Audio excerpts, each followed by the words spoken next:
الله نحمده ونستعينه ونستغفره ونؤمن به ونتوكل عليه ونعوذ بالله من شرور أنفسنا ومن سيئات أعمالنا من يهده الله فلا مضل له ومن يضلله فلا هادي له ونشهد أن لا إله إلا الله وحده لا شريك له ونشهد أن محمدا عبده ورسوله أما بعد فأعوذ بالله من الشيطان الرجيم بسم الله الرحمن الرحيم يا أيها الذين آمنوا اتقوا الله حق تقاته ولا تموتن إلا وأنتم مسلمون يا أيها الذين آمنوا اتقوا الله وقولوا قولا سديدا يصلح لكم أعمالكم ويغفر لكم ذنوبكم ومن يطع الله ورسوله فقد فاز فوزا عظيما يا أيها الذين آمنوا اتقوا الله وكونوا مع الصادقين وقال تعالى يا أيها الناس اتقوا ربكم إن زلزلة الساعة شيء عظيم يوم ترونها تذهل كل مرضعة عما أرضعت وتضع كل ذات حمل حملها وترى الناس سكارى وما هم بسكارى ولكن عذاب الله شديد ثم أما بعد قال الله تعالى في محكم تنزيله فلما فصل طالوت بالجنود قال إن الله مبتليكم بنهر فمن شرب منه فليس مني ومن لم يطعمه فهو مني إلا من اغترفه فتم بيده فشربوا منه إلا قليلا منهم فلما جاوزه هو والذين آمنوا معه قالوا لا طاقة لنا اليوم بجالوت وجنوده قال الذين يظنون أنهم ملاقو الله كم من فئة قليلة غلبت فئة كثيرة بإذن الله والله مع الصابرين ولما برزوا لجالوت وجنوده قالوا ربنا أفرغ علينا صبرنا وثبت أقدامنا وانصرنا على القوم الكافرين فهزموهم بإذن الله وقتل داود جالوت وآتاه الله الملك والحكم والنبوة وعلمه مما يشاء وقال رسول الله صلى الله عليه وسلم في الحديث الذي رواه أبو أمامة رضي الله تعالى عنه قال لا تزال طائفة من أمتي منصورين على الحق ظاهرين وقاهرين لعدوهم لا يضرهم من خذلهم وقال رسول الله صلى الله عليه وسلم في الحديث الذي رواه عبد الله بن عباس رضي الله تعالى عنه قال رسول الله صلى الله عليه وسلم أبغض الناس إلى الله ثلاثة ملحد في الحرام ومهتم في الإسلام سنة الجاهلية ومضطرب دم امرئ مسلم إلا بحق نفسه اللهم صل على محمد وعلى آل محمد كما صليت على إبراهيم وعلى শ্রেষ্ঠ হলো আমাদের নবীর উম্মত তিনি আবার আমাদেরকে শ্রেষ্ঠ নবীর উম্মত হিসেবে তিনি আমাদেরকে তৈরি করেছেন আলহামদুলিল্লাহ তাহলে দেখেন আল্লাহ পাক সুবহানাহু ওয়া তাআলা কতগুলো নিয়ামত প্রথমত আমরা শ্রেষ্ঠ জীব সমস্ত জন্তুর চেয়ে আমরা শ্রেষ্ঠ কথা ঠিক কিনা দুই নম্বরে শ্রেষ্ঠ জীবের মধ্যে মানুষের মধ্যে আমরা আবার সর্বশ্রেষ্ঠ মানুষ হলো তারা যারা মুমিন যারা মুত্তাকি যারা মুওয়াহহিদ যারা বলছে লা ইলাহা ইল্লাল্লাহ এবং যারা কাফের তারা নিকৃষ্ট তারা ইতর তারা মুসলমানদের চেয়ে তাদের মর্যাদা কোনোভাবেই কোনো উৎকৃষ্ট নয়। মুমিন শুধু তৈরি করেছেন আমাদেরকে। 3 নম্বরে মুমিনদের মধ্যে আবার উত্তম মুমিন হলো যারা আমাদের নবীজির উম্মত, তাদের। আমার ভাইরা, আমরা হলাম শেষ জামানার উম্মত। আমরা শেষ জামানার উম্মত। এই উম্মতের বয়স এখন কয় হাজার বছর? 1000 বছর। কথা ঠিক কিনা? আমাদের আগে এই 1500 বছরে আরো অনেক উম্মতের আগমন ঘটেছে।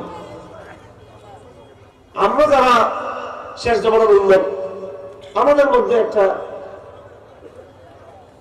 মনে মনে একটা দুঃখ আছে, আমাদের মধ্যে একটা হীনমন্যতা আছে আমাদের মধ্যে। আমাদের মনটা ছোট যে আমরা আমাদের নবীজিকে আমরা দেখি নাই। কথা ঠিক কিনা? আমাদের নবীজিকে যারা দেখছেন ওনারা সাহাবে একরাম, ওনাদের কত ফজিলত।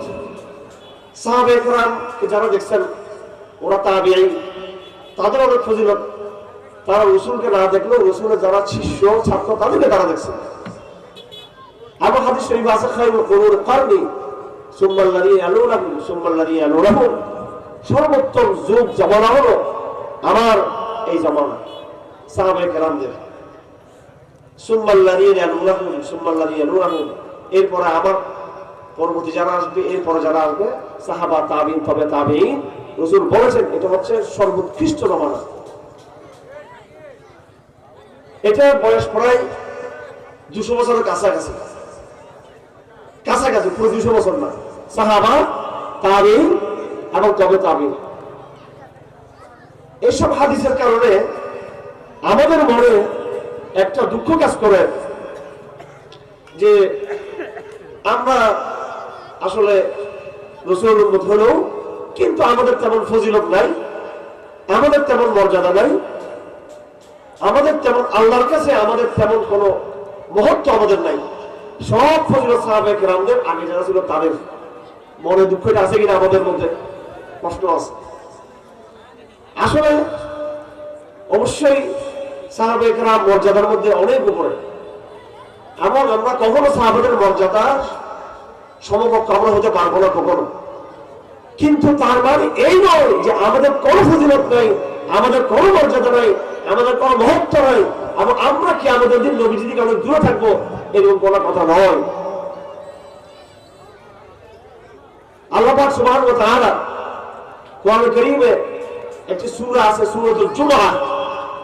আজকে জুমার রাত, জুমার রাত অনেক পবিত্র। যারা ঈমানদার তাদের মন জুমার রাত এবং জুমার দিন তাদের মনে ঈমানের তৃপ্তি থাকে, এবং অন্যান্য রাত অন্য দিনের তুলনায় জুমার দিনের সে বড় একটা পার্থক্য সে করতে পারে। আর যে ফাসিক, যে অভিশপ্ত, যে আল্লাহর ইবাদতের সাহায্য পায় নাই, তার কাছে জুমাবার, শনিবার, শুক্রবার, রোববার সব সমান। সে বলতেও পারে আজকে জুমাবার। ঈমানদার হওয়ার একটা আলামত হলো জুমার রাত্রে, জুমার দিনে তার মধ্যে মনে মনে একটা ফিলিংস থাকবে, একটা অনুভূতি থাকবে আজকে জুমার রাত। রাসূলুল্লাহ সাল্লাল্লাহু আলাইহি ওয়াসাল্লাম বলেছেন, ইন্না মিন আফদালি আইয়ামিকুম ইয়াউমুল জুমআতি ফাকসিরু ফীহি আলাইহিস সালাহ।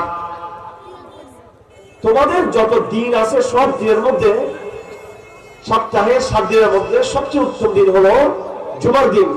অতঃপর তোমরা জুমার দিন বেশি বেশি কি করো? আমার মধ্যে রসুল পড়ো।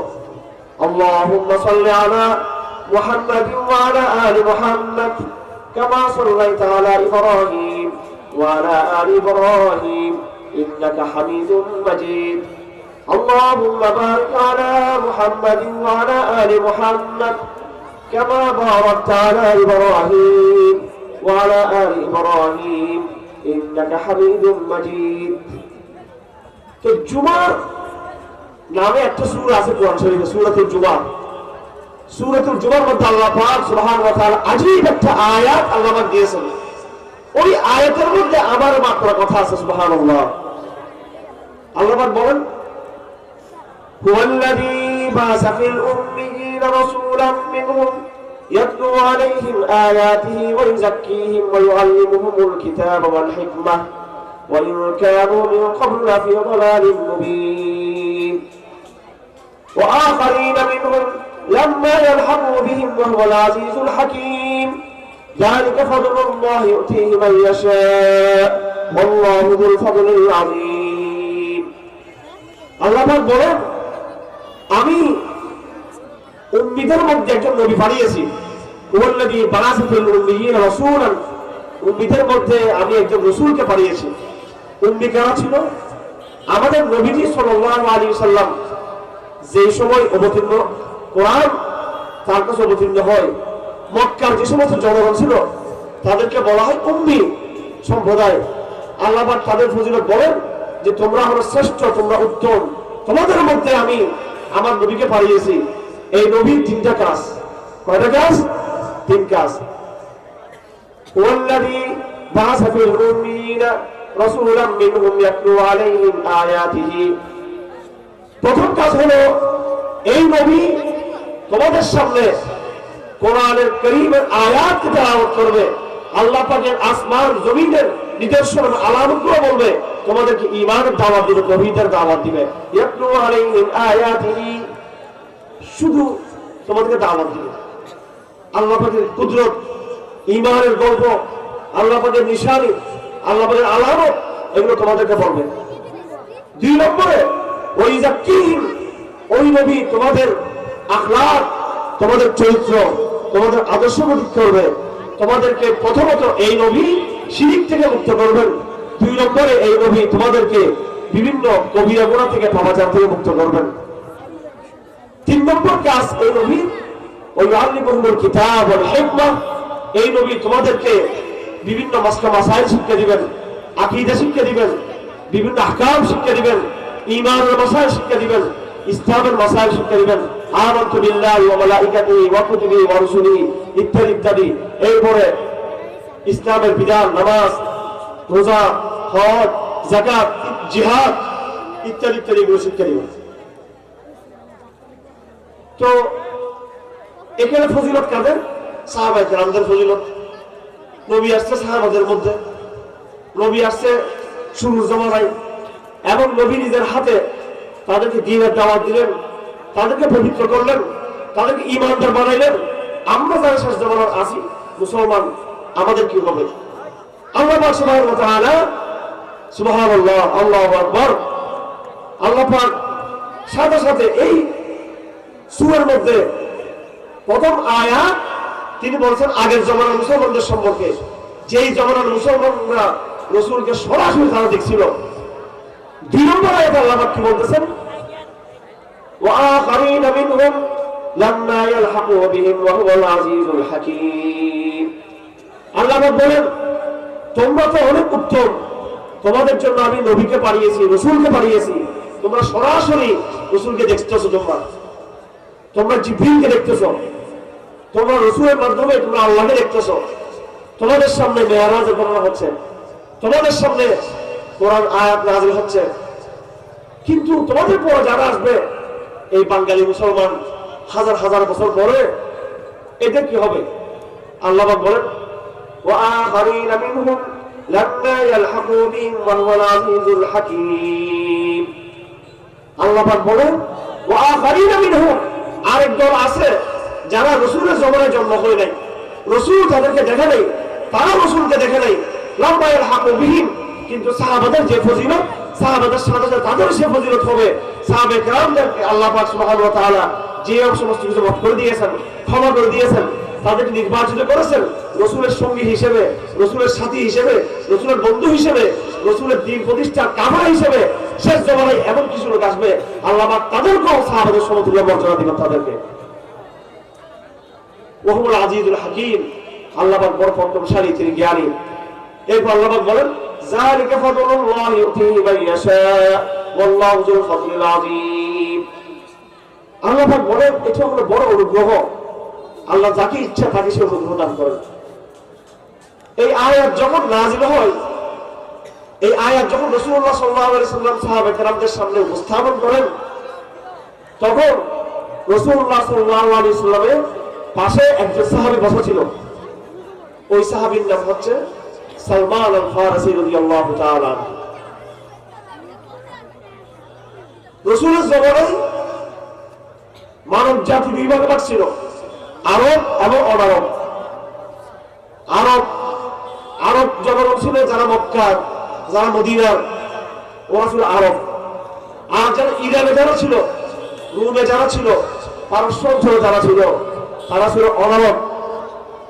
তো আল্লাহ রাসূল ওই সাহাবীর পিঠে হাত দিয়ে বলতেছেন, এই সাহাবীর বাড়ি মক্কাতে ছিল না, ওই সাহাবীর বাড়ি মদিনাতে ছিল না, ওই সাহাবীর বাড়ি ছিল ফারস, বর্তমান ইরানে ছিল তার বাড়ি, পারস্যে ছিল তার বাড়ি।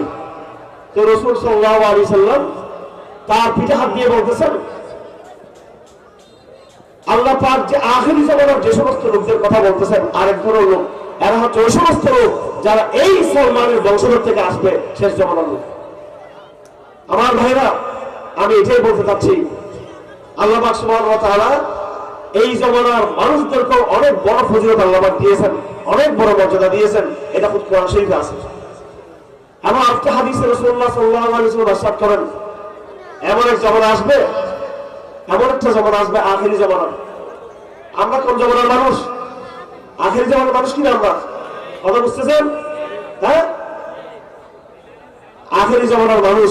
রাসূলুল্লাহ বলেন, শেষ জামানার মধ্যে মানুষ ইয়াকুমু লিল আমিল ফি আজরু 50 আও আজরু 10। শেষ জামানার মধ্যে আমলের সওয়াব 10 গুণ বেশি হবে।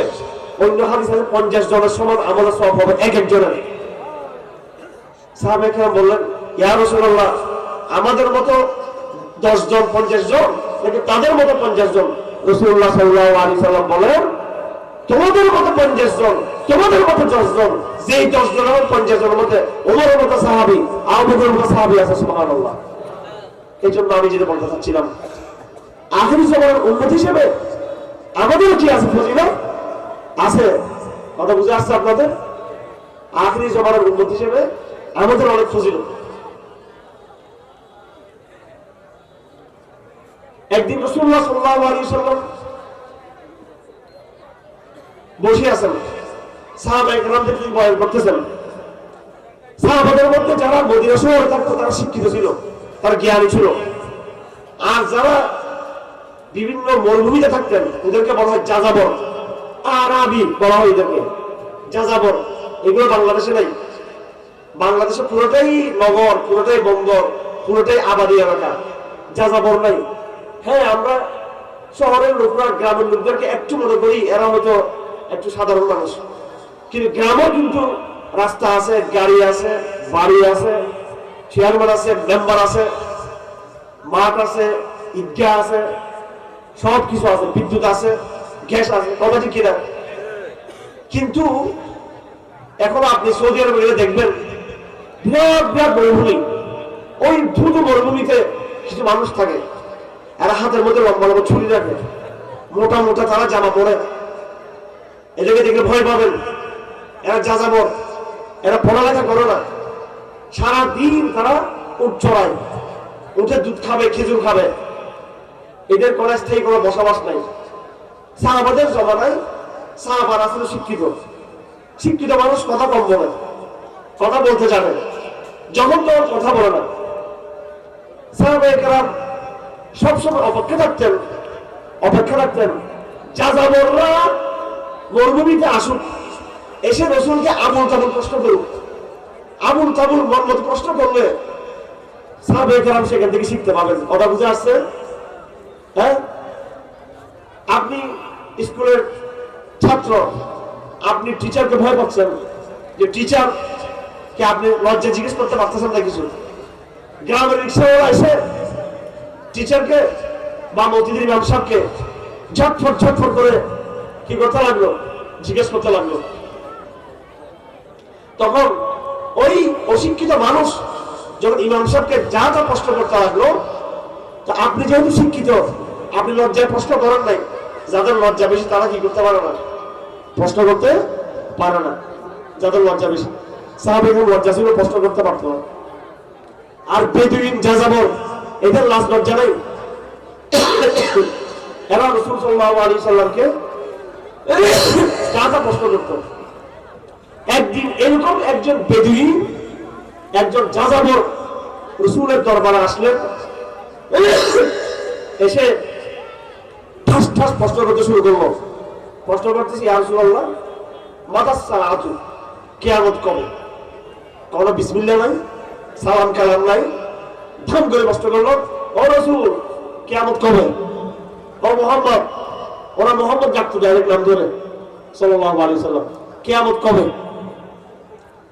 তো রাসূল বলতেছেন, কিয়ামত নিয়ে তুমি কি করবা? মা আদাত্তা লাহা, তুমি আমার কাছে জিজ্ঞেস করতেছো মাতাস সাআতু, কিয়ামত কবে? আমি তোমাকে পাল্টা জিজ্ঞেস করতে চাই, মা আদাত্তা লাহা, কিয়ামতের জন্য তুমি কি তৈরি করছো? তুমি যেও কিয়ামত কিয়ামত জিজ্ঞেস করতেছো, কিয়ামতের জন্য তোমার তো কোনো তৈরি নেই, তুমি কি তৈরি করছো? তখন ওই বেদুইন সহজ সরল মানুষ সে জবাব দিল, আমি তো অনেক বড় নামাজ রোজা এগুলো কিচ্ছু করি নাই, আমি কিয়ামতের জন্য কবির সালাতিন কবির সিয়ামিন, বড় রোজা বড় নামাজ এরকম বড় ইবাদত এরকম তো কিছু আমার নাই, কিন্তু আমি তোমাকে ভালোবাসি, আমি তোমাকে ভালোবাসি। লোকটা বেদুইন, অশিক্ষিত, আনপড়, পড়ালেখা নাই, বেশি আমল করে নাই, কিন্তু মনটা তার কি সরল, মনটা তার সহজ। সে বললো, আমি তোমাকে ভালোবাসি, আমি আপনাকে ভালোবাসি। হাদিসে বিভিন্ন ভাবে আছে। রাসূলুল্লাহ পরের দিন খুঁজলেন যে ওই লোকটা কোথায়, আইনা সাইলু, প্রশ্নকারী কোথায়? তো বলতেছে ওই যে প্রশ্নকারী। তখন তাকে ডাকলেন, বললেন, এদিকে আসো, কালকে তুমি আমাকে প্রশ্ন করলা কিয়ামত কবে, আমি তোমাকে পাল্টা প্রশ্ন করছি কিয়ামত দিয়ে তুই কি করবি, আদের ব্যাপারে জাহাজের খবর নিস, এই টাইপের কথা আর কি। কোন অশিক্ষিত মানুষ রাজনীতি নিয়ে আলাপ করলে আমরা তো ঘৃণা করি, দেখ আদের ব্যাপারে জাহাজের কি খবর নিস। আসলে গ্রামের লোকরা চায়ের দোকানে যারা গল্প করে তারা রাজনীতি আরো বেশি ভালো বুঝে। সুষ্ঠু নির্বাচন হলে এরাই তো এই বিভিন্ন দলকে ক্ষমতায় আনে, কথা ঠিক কিনা? গ্রামের লোকদের ভোট বেশি না শহরের লোকদের ভোট বেশি?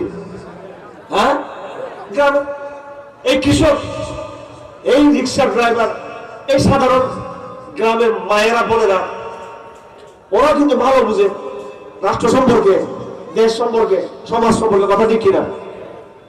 এই থেকে আমরা ঘৃণা করি, বলি যে তোরা হলে আদে ব্যাপারী, তোরা কিসের জাহাজের খবর নিবি। আসলে কিন্তু ওরাই কিন্তু আল্লাহ প্রদত্ত বুদ্ধি এদের মধ্যে বেশি, কিন্তু যদিও স্কুল কলেজ বিশ্ববিদ্যালয়ের পুঁথিগত জ্ঞান এদের কম। তো রাসূলুল্লাহ তাকে বলছেন, তুমি আদে ব্যাপার কি খবর নিবা, তুমি কিয়ামতের তুমি কি তৈরি নিছো? পরের দিন রাসূলুল্লাহ সাল্লাল্লাহু আলাইহি ওয়াসাল্লাম তাকে যখন ডাকলেন, জিজ্ঞেস করলেন, আইনা সাইলু, কোথায় প্রশ্নকারী? সাহাবারা দেখিয়ে দিলেন, বলো ওই প্রশ্নকারী। রাসূল তাকে দেখে বললেন, হে আমার সাহাবী, হে অশিক্ষিত, হে বেদুইন, হে লোক যার আমল কম, এবং যে মদিনাতে বসে সাহাবায়ে কেরামের মতো যে সুহবত সে পাচ্ছ না, আমার মতো লম্বা সংস্পর্শে যে নেই, আবু বকর, ওমর, ওসমান, আলীর মতো, তালহা, জুবাইরের মতো, এবং হুযায়ফার মতো, অন্যান্য সাহাবীর মতো, সাদের মতো, আনসারী সাহাবাদের মতো, মুহাজির সাহাবাদের মতো, যার কোনো এত বড় কুরবানি ত্যাগ কিছু নেই, এত আমল নেই, সহজ সরল। কিন্তু তুমি যে একটা কথা বলেছিলে, হ্যাঁ আমি তো আপনাকে ভালোবাসি, আমি আপনাকে ভালোবাসি, শোনো হে আমার বেদুইন সাহাবী, শুনে নাও, আল মারউ মা মান আহাব্বা, কিয়ামতের দিন, আখিরি কিয়ামতের দিন এবং আখিরাতের মধ্যে মানুষ যে যাকে ভালোবাসবে সে তার সাথে কিয়ামত হবে, তার সাথে জান্নাত থাকবে। যারা রাসূলকে ভালোবাসবে, রাসূলকে যারা মহব্বত করবে, তারা কিয়ামতের দিন রাসূলের সাথে তারা থাকবে।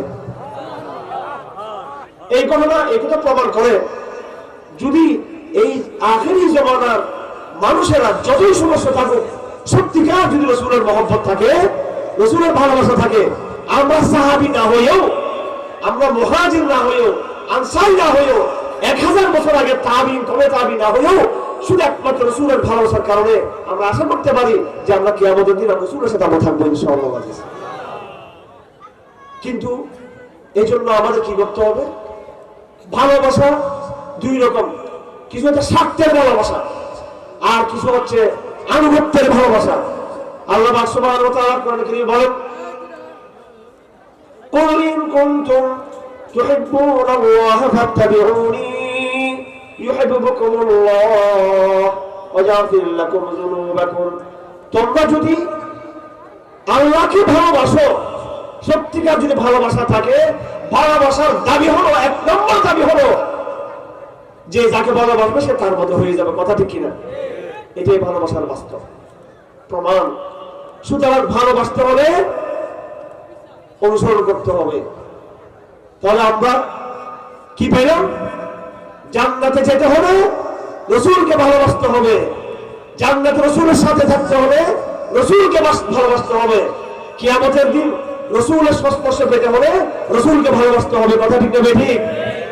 আর রাসূলকে ভালোবাসতে হলে রাসূলকে অনুসরণ করতে হবে। কি করতে হবে? অনুসরণ করতে হবে। আমি রাসূলের ভালোবাসার দাবি করলাম, কিন্তু আমি মুখে দাঁড়িয়ে রাখলাম না। রাসূলের ভালোবাসার দাবি করলাম, আমি নামাজ পড়লাম না।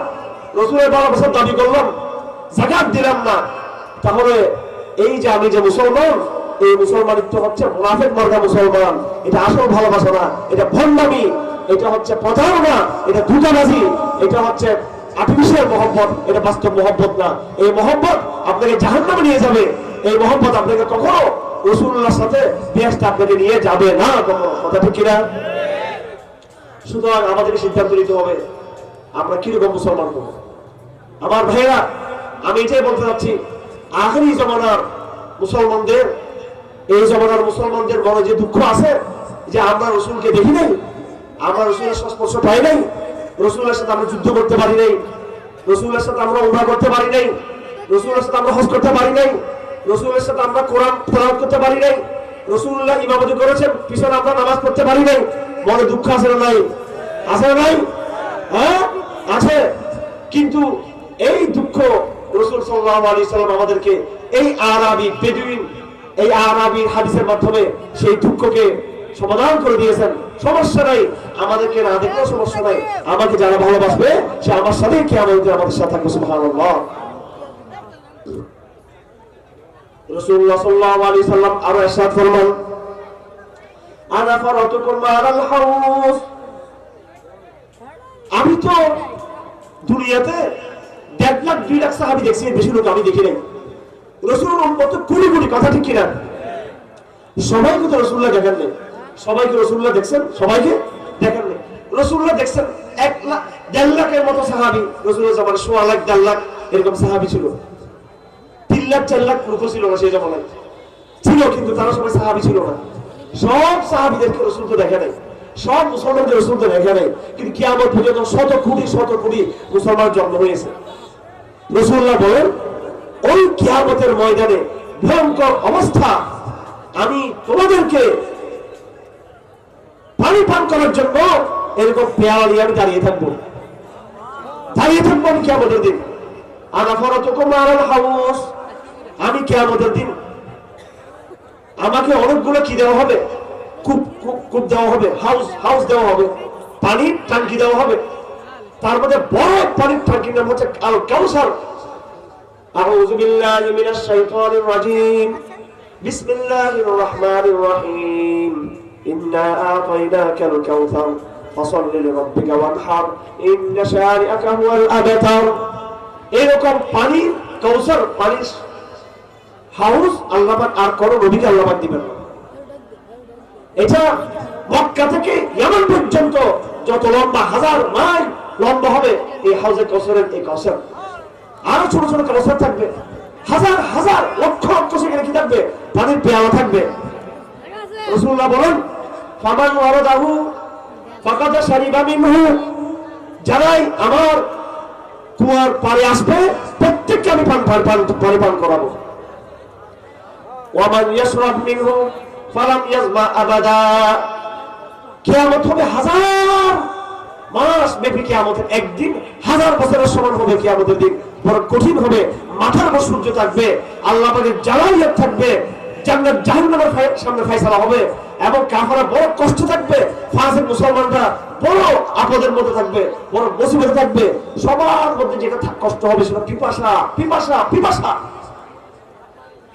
হাজার কোটি মানুষ সবাই পিপাসিত থাকবে, পিপাসা, পানি পাবে না। আল্লাহ রাসূল বলেন, আমি এরকম তোমাদের জন্য জগ গ্লাস পানির পেয়ালা নিয়ে আমি দাঁড়িয়ে থাকবো, আর যারা আমার এখানে আসবে প্রত্যেকে পানি পান করতে পারবে। ওমান সাইবা, একবার যখন তুমি পানি পান করবা, লাম ইয়াজমা আবাদান, কিয়ামতের এই পুরো দিন 1000 বছর শেষ না হওয়া পর্যন্ত, হিসাব নিকাশ শেষ না হওয়া পর্যন্ত একবার মাত্র আমার হাতে পানি পান করবা, তোমার আর পিপাসা লাগবে না। রাসূল সাল্লাল্লাহু আলাইহি ওয়াসাল্লাম বলেন, আমি সবাইকে পানি পান করাতে থাকবো, সবাই পানি পান করবে আমার উম্মত। বাঙালি উম্মত, হিন্দুস্তানের উম্মত, পাকিস্তানের উম্মত, তুর্কি উম্মত, রুমি উম্মত, ইয়ামানের উম্মত, বিভিন্ন দেশের উম্মত, বিভিন্ন সময়ে বিভিন্ন জামানার উম্মতরা আসে এসে পানি পান করবে। রাসূলের উম্মত সবাই সবাই লাখ লাখ মানুষ, কোটি কোটি মানুষ ভিড় জমাবে পানি পান করার জন্য, পানি পান করার জন্য, পানি পান করার জন্য। হঠাৎ করে ফেরেশতারা এসে কিছু লোককে আটকে দিবে, কিছু লোককে আটকে দিবে। ওরাও কিন্তু মুসলমান, ওরা উজুর কারণে এবং ইমানের কারণে তাদের চেহারার মধ্যে নূর থাকবে কিছুটা। রাসূলুল্লাহ বলবেন, আমি আমার উম্মতদেরকে সবাইকে চিনবো, আর আমার উম্মত দলে দলে দলে দলে মানুষ আসবে, এসে পানি পান করবে। কিছু লোক আসবে, তারা পানি পান করবে, চলে যাবে। আবার কিছু লোক আসবে, পানি পান করবে, চলে যাবে। আরেক দল আসবে, পানি পান করবে, চলে যাবে। কিন্তু হঠাৎ করে কিছু লোক আসবে, হঠাৎ করে ফেরেশতা দাঁড়িয়ে যাবে, বাধা দিবে, বলবে, না তোমরা পানি পান করতে পারবে না, তোমরা রাসূলের হাতে পানি পান করতে পারবে না। রাসূলুল্লাহ বলেন, আমি ওদেরকে চিনতেছি, ওরা আমাকে চিনতেছে, আমি তাদের রাসূল, আর আমি তাদেরকে চিনতেছি, তারা আমার উম্মত। আমি বলবো, যখন তাদেরকে বাধা দিবে, আমি ফেরেশতাদেরকে ধমক দিব, ফেরেশতাদেরকে অনুরোধ করবো, হ্যাঁ ও ফেরেশতারা, খবরদার এমন করিও না, উম্মতি উম্মতি, আর আমার উম্মত, আর আমার উম্মত। ফেরেশতারা বলবে, ওরা আপনার উম্মত ঠিক আছে, এরা আপনার অনুসারী, আপনার উম্মত ছিল, এরা মুসলমান ছিল, কিন্তু আপনি জানেন না, ইন্নাকা লা তাদরি মা আহদাসু বাদাক, আপনি জানেন না, আপনি দুনিয়া থেকে বিদায় নেওয়ার পরে আপনার এই সমস্ত উম্মতরা তাদের আমলের মধ্যে, ঈমানের মধ্যে কত রকম বেদাত তারা করেছিল, আপনি জানেন না। এরা আপনার উম্মত, কিন্তু এরা মুত্তাকির উম্মত না, এরা আপনার উম্মত, এরা সুন্নাহওয়ালা উম্মত না, এরা আপনার উম্মত, এরা আমলওয়ালা উম্মত নন, এরা আপনার উম্মত, এরা হচ্ছে বেদাতি উম্মত, এরা বেদাতি উম্মত, এরা হচ্ছে বেদাতি উম্মত। তো রাসূল সাল্লাল্লাহু আলাইহি ওয়াসাল্লাম বলবেন, সুহকান সুহকান লিমান গায়্যারা বাদি, দূর হো আমার ওই সমস্ত উম্মত যারা আমার পরে, আমি ইন্তেকালের পরে যাদের জন্য আমি এত সুসংবাদ দিয়ে গেছি। কি সুসংবাদ? আমার আখেরি জামানার একজন মুসলমান সাহাবাদের মতো 10 জন বা 50 জন মুসলমানের সমান, এবং যাদের আরো ফজিলত কোরআনে কারিমে বলা আছে, অসংখ্য ফজিলত, আমি তোমাদের জন্য এত ফজিলত লিখে গেছি, অথচ তোমরা আমি দুনিয়া থেকে বিদায় নেওয়ার পরে তোমরা নামে মুসলমান ছিলাম, কিন্তু তোমাদের মধ্যে নামে রাসূলের ইশক ছিল, কিন্তু কাজের মধ্যে তোমরা বেদাত করেছো। তোমরা দূর হও আমার এখান থেকে, দূর হও আমার এখান থেকে। আমার ভাইরা, এই পর্যন্ত আমি যে কথাগুলো বললাম, দুটো কথা স্পষ্ট। প্রথম কথা হলো, আমরা এই আখিরি জামানার উম্মত, আমাদের মনে দুঃখ আছে, বেদনা আছে, যে আমরা আগের জমানার উম্মতের মতো সাহাবী হতে পারি নাই, তাবী হতে পারি নাই, রাসূলের সাথে হজ করতে পারি নাই, রাসূলের সাথে জিহাদ করতে পারি নাই, রাসূলের ইমামতিতে নামাজ পড়তে পারি নাই, জিবরিলকে দেখি নাই, সাহাবায়ে কেরাম দেখছেন, সাহাবায়ে কেরাম। তখন আমি বললাম যে আমাদের বড় দুঃখ থাকার কোনো সমস্যা নাই।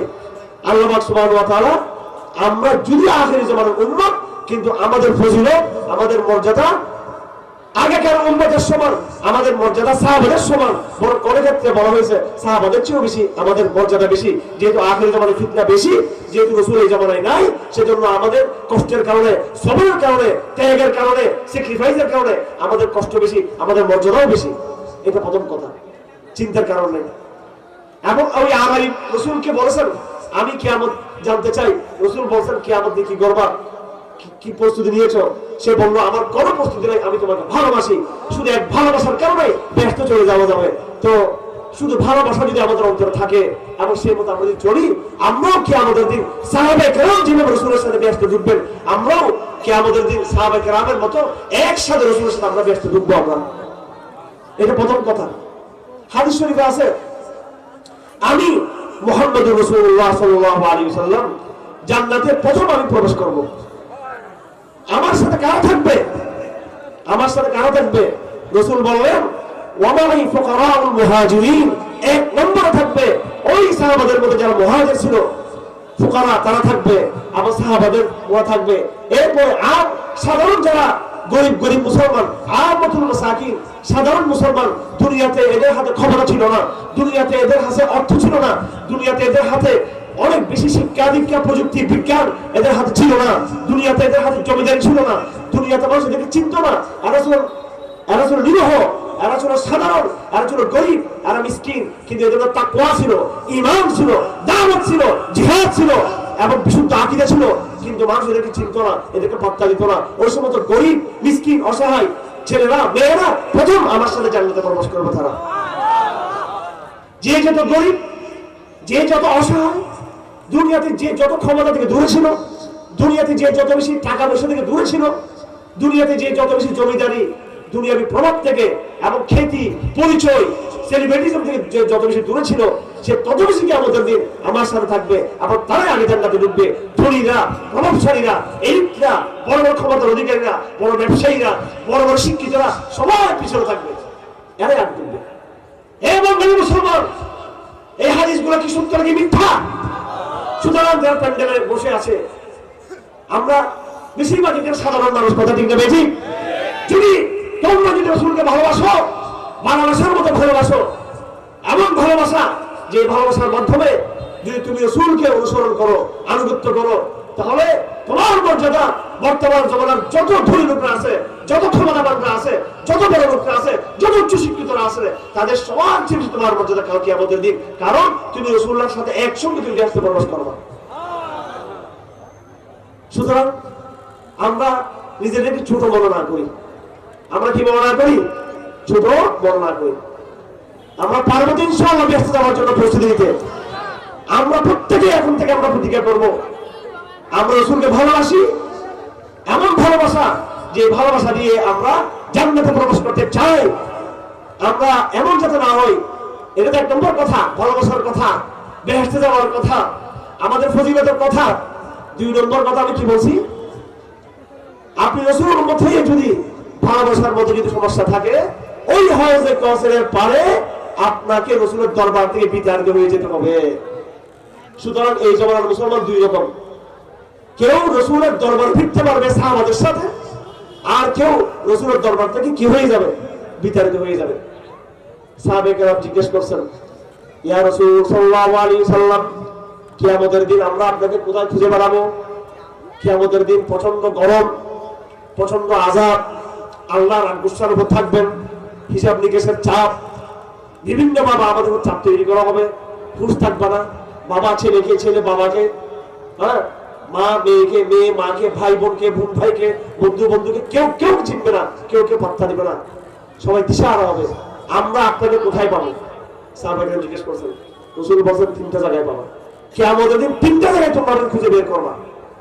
আল্লাহ পাক সুবহানাহু ওয়া তাআলা আজকে এই প্যান্ডেল থেকে দোয়া করি, কাল কিয়ামতের এই দিশাহারা সময়ে যেন আমরা রাসূলকে ওই তিনটা জায়গায় যেন খুঁজে বের করতে পারি। রাসূল বলেন পুরসারাতের মুখে। কিসের মুখে? পুরসারাতের মুখে আমাকে পাবা। আল্লাহু আকবার। রাসূলকে যারা ভালোবাসবে, ভালোবাসার মতো ভালোবাসতে হবে, কথা ঠিক কিনা?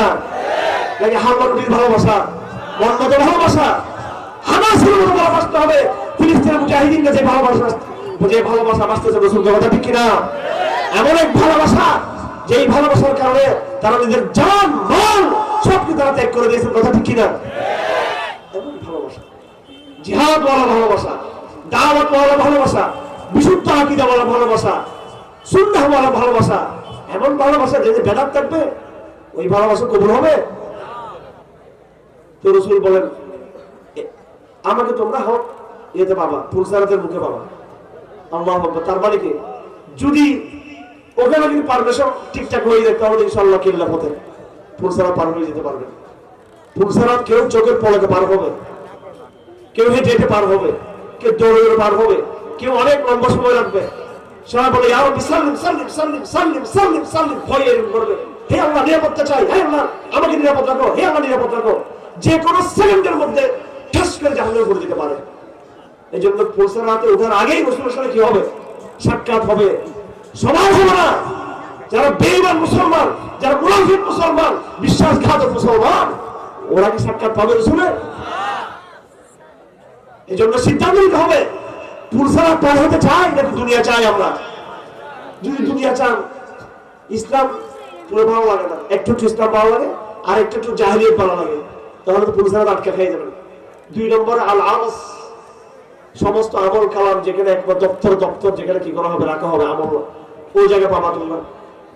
এবং বিশেষ করে রাসূল বলেছেন আমাকে তোমরা পাবা হাউজে কাউসারের পারে, হাউজের পারে।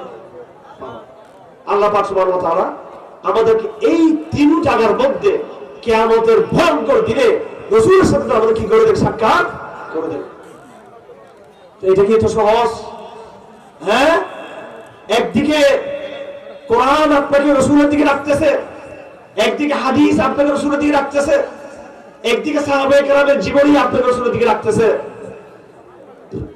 কিন্তু আরেকদিকে বর্তমান জমানা, বর্তমান পরিবেশ, আমার পরিবার, আমার বন্ধু, আমার ফ্রেন্ড, আমার স্কুল, আমার কলেজ, আমার টাকা পয়সা, আমার ক্ষমতা, আমার ব্যবসা, আমার বাণিজ্য, আমার দুনিয়াদারি আমাকে কি করতেছে?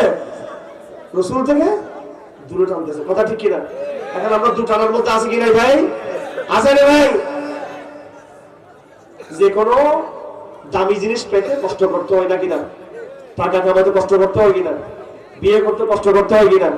বাড়ি করতে কষ্ট করতে হয় কিনা? গাড়ি কিনতে কষ্ট করতে হয় কিনা? বিদেশ যেতে কষ্ট করতে হয় কিনা? নাকি না? কষ্ট করতে হয় কিনা?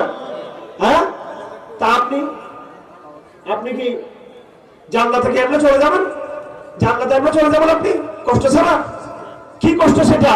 কষ্ট হলো একদিকে আপনাকে দুনিয়া টানতেছে, কথা ঠিক না বেঠিক? কে টানতেছে? আপনাকে দুনিয়া টানতেছে, দুনিয়া দিকে টানতেছে, দুনিয়া টানতেছে কিনা? আপনাকে টানতেছে কিনা? ফজরের সময় আপনাকে কম্বলে টানাটানি করতেছে, এই ঘুমা ঘুমা ঘুমা। শয়তান নাকি মানুষের গিট লাগাই দেয়, আবার ওয়াসওয়াসা দেয়, আলাইকা লাইলুন তাবিল, আলাইকা লাইলুন তাবিল, আলাইকা লাইলুন তাবিল, লম্বা রাত, রাত লম্বা আছে, আরে এখন অনেক সময় আছে, আরে আজান হইছে এখন 30 মিনিট আছে, আরে এখন আরো 15 মিনিট আছে। কথা ঠিক কিনা বেঠিক? প্যান্ডেলে যত মুসলমান সমাবেত হয়েছে, কালকে ফজরের নামাজের মধ্যে মুসলমান সমাবেত হবে, শেষ, ওখানে পরীক্ষা ফেল। আমাদের শত্রু খাবে খাবে, আমাদের শত্রু, কথা ঠিক কিনা? শুধু ইসরায়েল, শুধু আপনার আমেরিকা, শুধু হিন্দুস্তান, শুধু চীন, শুধু মগের এই দস্যু গুন্ডারা মায়ানমারে, শুধু এরা শত্রু না, ঘাড়ে ঘাড়ে আমার শত্রু। আমার প্রথম শত্রু আমার নফস, আমার কি? আমার নফস, আমার মন আমার শত্রু। রাসূলকে পেতে হলে আমাদেরকে যুদ্ধে লিপ্ত হতে হবে, লড়াই করতে হবে। সেই লড়াই হবে প্রথম আমাকে আমার নফসের বিরুদ্ধে লড়াই করতে হবে, ফজরের সালাতের মধ্যে দিয়ে লড়াই শুরু করতে হবে। কথা ঠিক কিনা? আমি অনেক গবেষণা করেছি, অনেক চিন্তা করেছি, মানুষ আমাকে জানে দায়ী হিসেবে, আমি অনেক কিছু করে থাকি আমাদের কাজ, কিন্তু এই সমাজকে বদলানোর জন্য হাজার হাজার তরুণ তরুণী, হাজার হাজার আমাদের দাওয়াতি ভাই বোনেরা আলহামদুলিল্লাহ আমাদের দাওয়াতের সাথে যুক্ত আছে আমাদেরকে সাথে, কিন্তু সবাই কিন্তু একটা জায়গায় পড়ে আছেন, সেটা হলো প্রত্যেকে সূচনা করতে হবে, কাজ প্রত্যেকে সূচনা করতে হবে। সবাই ইসলামের বিজয় দেখতে চায়, চায় কিনা? সবাই বিজয় দেখতে চায়, ইসলামের মাগনা মাগনা বিজয়, কাল্পনিক বিজয়। হ্যাঁ, এই বিজয় কখন আসবে না? আমি অনেক চিন্তা গবেষণা করে দেখেছি, এই পুরো সমাজকে বদলে দিতে হবে, ঠিক কিনা? ঠিক না বেঠে? এই পুরো রাষ্ট্রকে বদলে দিয়ে পুরানো রাষ্ট্রে পরিণত করতে হবে, কথা ঠিক না বেঠে? এই পুরো বিশ্বকে, দুনিয়াকে, আমেরিকা, ভারত এবং চীনের নেতৃত্ব থেকে দুনিয়াকে বের করে এনে আল্লাহর নেতৃত্বে নতুন এক দুনিয়া আমাদের প্রতিষ্ঠা করতে হবে, কথা ঠিক না? যদি সেটা আমরা করতে চাই, প্রথম আমাকে যুদ্ধ শুরু করতে হবে ফজরের নামাজের জন্য, কথা ঠিক কিনা? আপনারা যত মিছিল করেন না কেন, যতই মিটিং করেন না কেন, লাখ লাখ মানুষ নিয়ে, নাস্তিকদের কোনো টেনশন নাই, আপনাদেরকে নিয়ে কোনো টেনশন নাই। কেন? ওরা ভালো করে জানে এই বাঙালি মুসলমান প্যান্ডেলের তলে শুধু রসুলের এসকো, যখন প্যান্ডেল থেকে যখন নাকি তারা কম্বলের তলে যখন চলে যাবে, তখন তাদের এসকো রসুলও কিন্তু ঘুমিয়ে পড়বে, তখন তারা জাগ্রত হবে না। প্যান্ডেলে যত নারে তাকবীর, যত স্লোগান, যেটা ঠিক ঠিক, সেটা কিন্তু কালকে ফজর সময় আর সেটা থাকবে না। ফজর সালাতে দাঁড়িয়ে কেউ আল্লাহু আকবার বলার লোক কমে যাবে তখন। এখন আমি স্লোগান তুললে হাজার মানুষ আমার সাথে স্লোগান তুলবে প্যান্ডেলে, শিশুরা, তরুণরা, বৃদ্ধরা, পর্দার আড়ালে মা বোনরা, সবার মধ্যে জাগ্রত হবে ঈমান। কিন্তু কাল ফজরে আজ থেকে এখন থেকে 7-8 ঘন্টা 10 ঘন্টা পরে যে ফজরের সময় শুরু হবে, তখন আর আল্লাহ বড়, আল্লাহু আকবার এটা বলার আর কোনো লোক থাকবে না। দেখা যাবে মসজিদে মুসল্লি 5 জন, 3 জন, 6 জন, হ্যাঁ, অথবা হয়তো কোনো কোনো মসজিদে মুসল্লি আছে কিনা আল্লাহ মালুম, এরকম হলে চলবে। ঘরে ঘরে তাকবীরের ধ্বনি তুলতে হবে, ঘরে ঘরে কোরআনের দাস চালু করতে হবে, ঘরে ঘরে দাওয়াতের কাজ করতে হবে, ঘরে ঘরে টেলিভিশনের নাপাকি বন্ধ করতে হবে, হাতে হাতে যে মোবাইল, এই মোবাইলকে বন্ধ করতে হবে আমাদেরকে, গান বন্ধ করতে হবে, নাচ বন্ধ করতে হবে, এবং অশ্লীলতা বন্ধ করতে হবে, সুদ বন্ধ করতে হবে, ঘুষ বন্ধ করতে হবে, গণনামাজি বন্ধ করতে হবে, কোরআনের জিকির চালু করতে হবে, কোরআনের তেলাওয়াত চালু করতে হবে, মা বোনদেরকে সতর্ক করতে হবে। পর্দার আড়ালে আমার অসংখ্য মা বোনরা আছেন, এখানে আছেন কি নাই? মা বোনদের উদ্দেশ্যে বলতে চাই, রাসূলুল্লাহ সাল্লাল্লাহু আলাইহি ওয়াসাল্লাম হাদিস শরীফে বলেছেন, রাসূলুল্লাহ হাদিসে বলেছেন, আন আব্দুর রহমান ইবনে আউফ রাদিয়াল্লাহু তাআলা আনহু قال ان المرأة اذا صلت خمسها وصام شهرها واطاعت زوجها, নারী যখন কি করবে? 5 ওয়াক্ত নামাজ পড়বে। ইন্নাল মারআ ইযা সাল্লাত খামসাহা, একজন নারী যখন 5 ওয়াক্ত নামাজ ঠিকমতো পড়বে। নম্বর 2, রমজানের 30 দিন সে পরিপূর্ণ রোজা রাখবে। নম্বর 2, নম্বর 3 কি করবে? স্বামীর আনুগত্য করবে।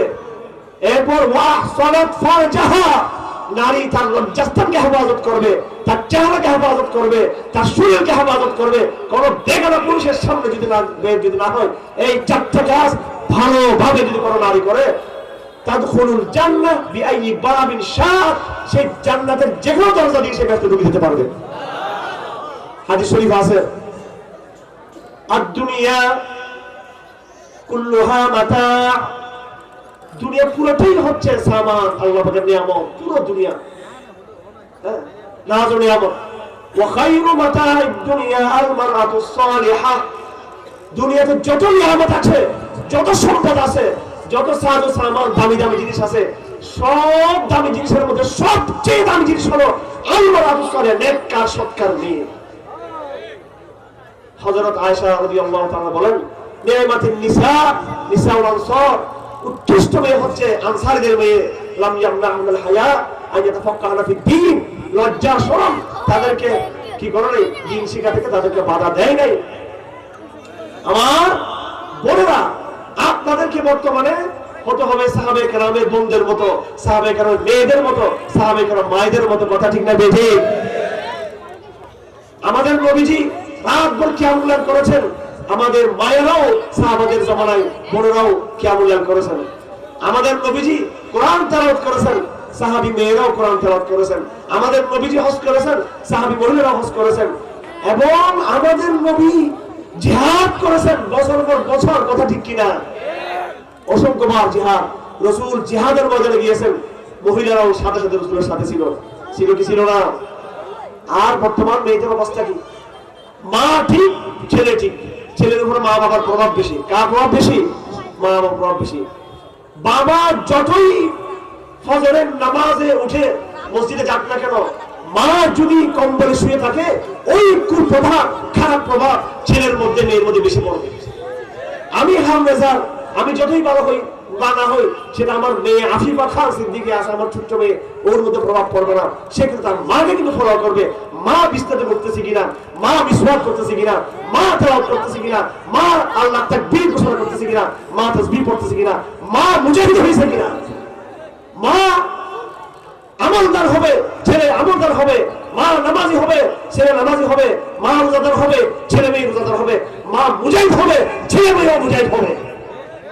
এই ব্রাহ্মণবাড়িয়ার মাটি শহীদের মাটি, ব্রাহ্মণবাড়িয়ার মাটি শহীদের ঘাঁটি, ব্রাহ্মণের মাটি তাই এবং মুজাহিদদের ঘাঁটি। কথা ঠিক না বেঠিক?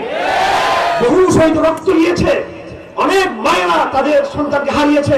আমি আপনাদের উদ্দেশ্যে বলতে চাই, আমার বন্ধুর উদ্দেশ্যে, আমার মায়েদের উদ্দেশ্যে বলতে চাই, তোমরা জাগ্রত হও, নামাজকে ধরার চেষ্টা করো। মায়েরা নামাজ ছেড়ে দিয়েছে, আমার বোনেরা নামাজ ছেড়ে দিয়েছে। মেয়েদের হাতে হাতে মোবাইল, তারা ডিজাইন, ফ্যান্টাসি, ফ্যাশন এইসবের পিছনে পড়ে আছে আমাদের বোনেরা। এগুলো করো, এগুলো করো সাময়িক, কিন্তু এটাই কেন সবসময় করবে? আর সবচেয়ে বড় অন্যায় আমরা যেটা করতেছি বর্তমানে, সেটা হলো ফজর পর আমরা ঘুমাই না। ইসলামকে এই জমানায় জিন্দা করতে হলে সাহাবায়ে কেরাম যেইভাবে জিন্দা ইসলামকে করেছেন, আমাদেরকে সেইভাবে করতে হবে। কথা ঠিক না বেঠিক? সাহাবায়ে কেরাম এমনি এমনি মাগনা ইসলামকে বিজয় করে নাই।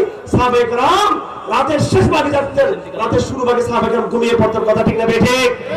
এই পুরো সমাজের লোকদেরকে, মেয়েদেরকে, ছেলেদেরকে আহ্বান করবো, আল্লাহর ওয়াস্তে এশার পরে আপনারা মোবাইলিং করবেন না, ফেসবুকিং করবেন না, টেলিভিশন দেখবেন না, গল্পবাজি করবেন না, লাইট জ্বালিয়ে রাখবেন না, লাইট অফ করে দিবেন, ঘুমিয়ে পড়বেন, শেষ রাতে জাগ্রত হয়ে যাবেন। শেষ রাতে জাগ্রত হতে হলে আপনার ঈমান জাগ্রত হয়ে যাবে, আপনার শেষ রাতে জাগ্রত হলে আপনার শরীর সুস্থ হয়ে যাবে। আর যারা ইমাম আছেন এখানে অনুরোধ করব, বছরে একটা মাহফিল করে ইসলামের বহুত বড় বিজয় হবে না। সারা বছর আমাদের কাজ করতে হবে কিনা? সারা বছর কাজ করতে হবে। আল্লাহ বলেছেন, ইয়া আইয়ুহাল্লাযীনা আমানু লিমা তাকুলুনা মা লা তাফআলুন, তোমরা ওই সমস্ত কথা কেন বলো যেগুলো তোমরা করো না। কথার সাথে কাজের মিল থাকতে হবে। আসুন আমরা প্রতিজ্ঞা করি, আজকের এই প্যান্ডেল থেকে আমরা প্রত্যেকে মুসল্লি হয়ে এখানে বের হবো ইনশাআল্লাহ আজিজ। আমরা প্রত্যেকে রোজাদার হয়ে বের হবো, প্রত্যেকে আমরা মুত্তাকি হয়ে বের হবো, আকীদাওয়ালা হয়ে বের হবো, তাওহীদবাদী হয়ে বের হবো, মুত্তাকি হয়ে বের হবো। প্রত্যেকে আমরা ইনশাআল্লাহ মুজাহিদ হয়ে আমরা এখানে বের হবো ইনশাআল্লাহ আজিজ। তরুণ যারা আছে, আমার এলাকার তরুণ ছেলেরা যারা আছে, তোমাদের দায়িত্ব হলো এই এলাকার কোন আলেমের সোহবত গ্রহণ করো, আলেমের হাতে বায়াত করতে হয়ে যাও, আলেমকে ইমাম মানো, আলেম থেকে মস্তা শিখো, আলেম থেকে আকীদা শিখো, আলেমের নেতৃত্বে এলাকাতে আমর বিল মারুফ করো, এলাকাতে আলেমের নেতৃত্বে তোমরা অন্যায়কে প্রতিরোধ করো, এবং সাথে সাথে তোমরা এখানে সংঘ গড়ে তুলো, এখানে তোমরা পাড়াগার গড়ে তুলো, এখানে তোমরা সংস্থা গড়ে তুলো এবং সেবামূলক প্রতিষ্ঠান গড়ে তুলো। যারা বিধবা তাদেরকে সাহায্য করবে, যারা স্কুলে মাদ্রাসা স্কুলে যারা গরিব ছাত্র মুত্তাকি হয়ে থাকলে তাকে তোমরা সাহায্য করবে, এবং যারা বিভিন্ন মুসিবতে আছে তাদের পাশে তোমরা দাঁড়াবে, জানাজার পাশে তোমরা দাঁড়াবে, এবং কবর খনন করতে হলে তোমাদেরকে আগে করতে হবে। এইভাবে যারা এলাকার তরুণরা আজকে মাহফিল করেছো, যদি তোমার যদি কোনো অসহায় লোকের যদি কবর তার দাফন করার জন্য কাফন না থাকে, তোমরাই কাফন ব্যবস্থা করে দিবে। যারা ধনীরা আছেন আপনারা তাদেরকে সাহায্য করবেন। সামগ্রিক কাজ করতে হবে, কথা ঠিক কিনা? আমরা আজকে যদি পরিবর্তন হয়ে যেতে পারি, ফজরের সালাত যদি ধরতে পারি, কোরআনের দরস যদি আমরা নিয়ে থাকি, কোরআনকে আমরা চর্চা করবো ইনশাআল্লাহ, করবো কিনা আমরা? আর তরুণদের উদ্দেশ্যে বলতে চাই, যারা এখানে শিক্ষিত তরুণ আছেন, এখানে আমার কিছু বই আছে, আপনারা এই বইগুলো আপনারা সুন্দর করে নেবেন। এখানে এই বইটা আমি দেখিয়েছি, মানুষ এই একটা বই আমি কারাগার যাওয়ার আগে লিখছিলাম, কারাগার থেকে আসার পর আমি এটাকে পুরোপুরি সম্পাদনা করেছি। এই বই আমি সুস্পষ্ট প্রমাণ করেছি, একজন মুসলমান লা ইলাহা ইল্লাল্লাহ বলার পর, একজন মুসলমান আশহাদু আল্লা ইলাহা ইল্লাল্লাহ ওয়া আশহাদু আন্না মুহাম্মাদুর রাসূলুল্লাহ কালিমা পড়ার পরেও, নামাজ পড়ার পরেও সে জাহেলিয়াতি মুসলমান হতে পারে, মুনাফিকি মুসলমান হতে পারে, যেহেতু সে ইসলামের একটা মানে আরেকটা মানে না। এক পা এখানে, দুই নৌকাতে পা দিলে কি আপনি ঘাড়ে বসতে পারবেন? এক জায়গায় পা রাখতে হবে, হয়তো মুসলমান না হয়তো নাস্তিক। আর আমরা হয়ে গেলাম অর্ধেক মুসলমান অর্ধেক নাস্তিক, পুরো নাস্তিকও না, পুরো আবার কিনা। আমার ভাইরা, বাইতুল মুকাদ্দাস কাদের ছিল? কাদের বাইতুল মুকাদ্দাস ছিল? আজ কাদের হাতে বাইতুল মুকাদ্দাস? আমাদের জন্য লজ্জাজনক কিনা, এটা শরমের কিনা? হিন্দুস্তান কাদের ছিল? কাদের ছিল? মুসলমানদের ছিল কিনা? কাদের হাতে এখন? কাদের হাতে? এইভাবে উইগুর চীনের কাদের ছিল? মুসলমানদের, এখন বুদ্ধদের হাতে। আপনার কাছে আর কাদের ছিল? মুসলমানদের, এখন কাদের হাতে? কাফেরদের হাতে। সামনে আরো যা আছে তাও হারাবেন, আমও যাবে সালাও যাবে যদি আজকে থেকে তৈরি না হন।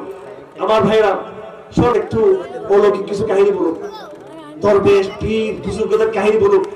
সাঁতার কেটে চলে আসছে, আকাশে উড়ে চলে আসছে, আগুনে চলে আসছে, কথা ঠিক কিনা? মজার মজার এগুলো শুনতে ভালো লাগে না? হ্যাঁ, যদিও যত মিথ্যা হোক সমস্যা নেই, এগুলো মিথ্যা, তারপরে বলেন এগুলো শুনতে ভালো লাগে। মিথ্যা কাহিনী শুনবেন না সত্য কাহিনী শুনবেন? এই প্যান্ডেলে দীর্ঘদিন পর্যন্ত অনেকেই বিভিন্ন কাহিনী বলে থাকেন। আল্লাহ পাক সচক্ষে আপনাদেরকে বর্তমানে ফিলিস্তিনের বাইতুল মুকাদ্দাসে দেখিয়ে দিয়েছেন বাস্তব কাহিনী, যে অল্প সংখ্যক লোক যাদের হাতে একটা ট্যাঙ্ক যাদের হাতে নাই, যাদের হাতে একটা বোমারু বিমান নাই, যাদের হাতে কোনো অ্যাটম বোম নাই, যাদের হাতে কোনো সাবমেরিন নেই, এরকম নিরস্ত্র অল্প সংখ্যক হামাসের মুজাহিদিনদের হাতে আন্তর্জাতিক এই বহুজাতিক বাহিনী, যাদের হাতে বিশ্বের সবচেয়ে দামি ট্যাঙ্ক, যাদের হাতে বিশ্বের সবচেয়ে দামি সাবমেরিন, যাদের হাতে সবচেয়ে বিশ্বের দামি গ্রেনেড, যাদের হাতে বিশ্বের সবচেয়ে দামি হেলিকপ্টার, তাদেরকে আল্লাহ পাক এই নবীর উম্মত অল্প সংখ্যক গুটি করে মুজাহিদদের হাতে আল্লাহ পাক তাদেরকে ধ্বংস করে দিয়েছে। বিগত 1.5 মাসের জিহাদে হামাস বিজয় হয়েছে, মুসলমান বিজয় হয়েছে, মুজাহিদিন বিজয় হয়েছে, আর ইহুদ নাসারা তাদের দুশোরা পরাজিত হয়েছে, লাঞ্ছিত হয়েছে, অপদস্থ হয়েছে, কথা ঠিক কিনা?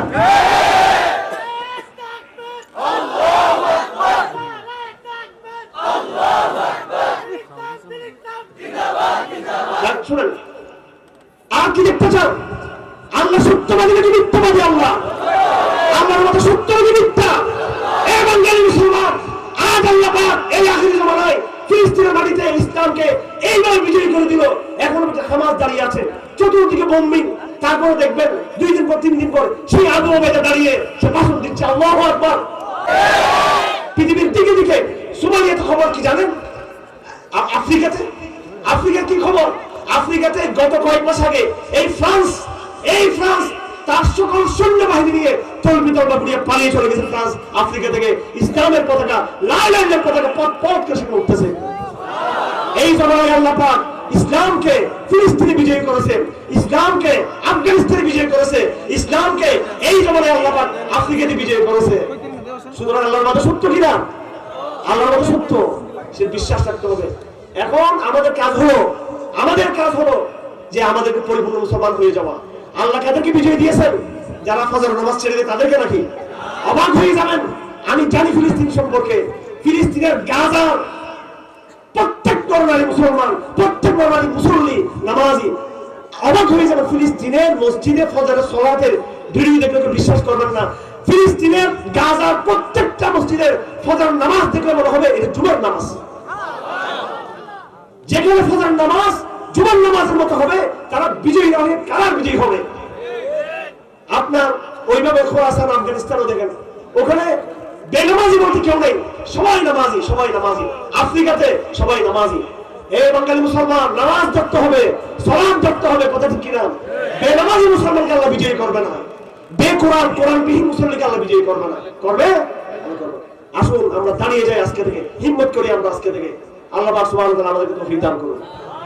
আমার আরো অনেক কথা ছিল, অনেকগুলো বিষয় ছিল বুঝানোর জন্য, অনেক ইতিহাস বলার ছিল, কিন্তু আমার আর বাকি আছে, চলে যেতে হবে না, সময় নেই, বলা যাবে না। আমার ভাইরা, আমি এই যে অনেক দূরে যেতে হবে, আজকে আমার ট্রেন আছে। আমি শুধু আপনাদেরকে বলে যাই, আপনারা সবাই ঐক্যবদ্ধ হন, সবাই ইসলামের দিকে ফিরে আসুন। Come back Islam, come to Islam. আবার ইসলামের দিকে আমরা ফিরে আসি, পারবো তো আমরা? আমি দেখেন, আমি কিন্তু চাপাবাজির লোক, মনে করতে হুজুর অন্য 10 জনের মতো স্টেজে চিল্লাচ্ছে, সেটা না। আমি এবার মে মাসের শেষে কারাগার থেকে বের হয়ে যে সমস্ত কাজ করেছি, মানুষ আমাকে বলে হারুন সাহেব মজলুমের জন্য কাজ করে, প্রচন্ড দাওয়াত দেয়। আরে আমি এত বড় একটা হেলমেট কিনে দিয়েছি, আমি আমার এলাকায় কেয়ারটেকারকে দিয়েছি, আমার ফজরের সবাইকে ডেকে দিবে ঘুম থেকে, যুদ্ধ এখান থেকে শুরু করতে হবে, কথা ঠিক কিনা? ফজরের সালাত মানে আপনি যখন দাঁড়িয়ে গেছেন আল্লাহর সামনে, এর পরবর্তী রাস্তাগুলো আপনার জন্য কি হয়ে যাবে? সহজ হয়ে যাবে।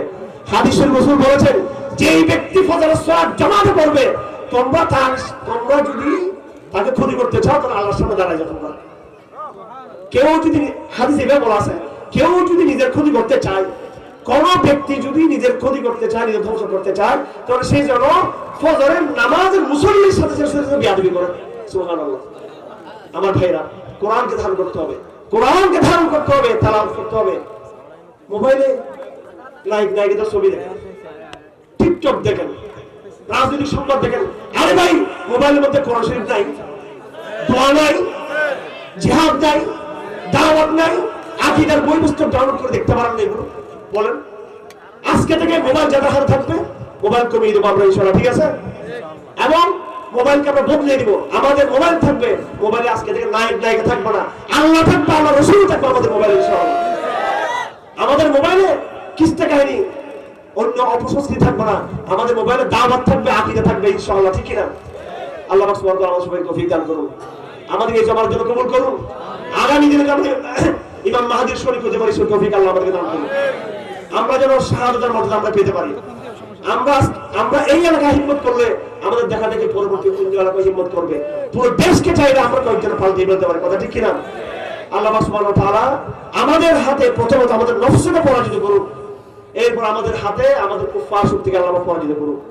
আর একটা বিষয় না বললাম, আল্লাহর পরিচয় বড় না শয়তানের পরিচয় বড়?